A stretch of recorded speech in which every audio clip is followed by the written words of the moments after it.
If you see God right now and he gives you a promise, stand there and just trust him.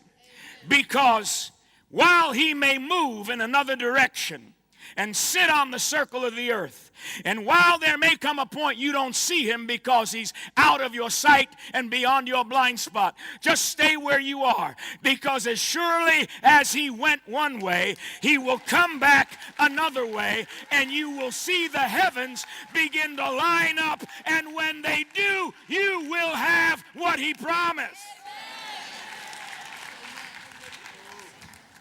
And so Joseph, at 17 years of age, is brought into a place where a fullness of the intention of God is revealed in seed form. First, it's 11 stalks of grain representing something of an earthly testimony. But then it's the sun, the moon, and the stars representing a heavenly testimony. Whatsoever is bound on earth of necessity has to be bound in heaven. And whatever is loosed on earth of necessity must be loosed in heaven. And Jacob, who's familiar with the language of the dream, because he's had a few himself, knows exactly what the dream is saying, but he takes offense to it. Am I going to bow down to you too?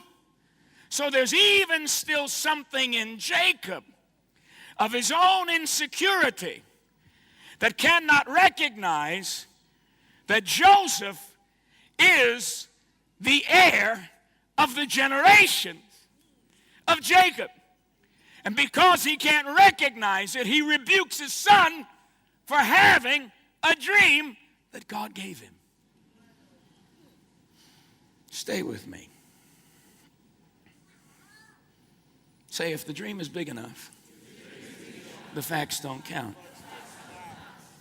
And so his brothers strip him of the coat, slay a goat, put the blood of the goat on that coat, throw him in a pit, sell him to the Ishmaelites. They bring him to Egypt. He goes through 13 years of absolute suffering and seeming denial, and yet the dream still lived. And so because it still lived, he still prospered. See, it doesn't matter the circumstance you find yourself in. Those are just the facts. The question is, do you still believe the dream? Because if the dream is big enough, what?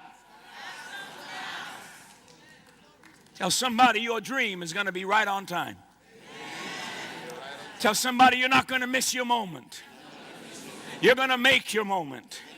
I don't care what you've been through, beloved. I don't care what the devil's thrown at you. I don't care how many times he's given you a setback. It's just a setup for the greatest comeback in your life. If the dream is big enough, the facts don't count.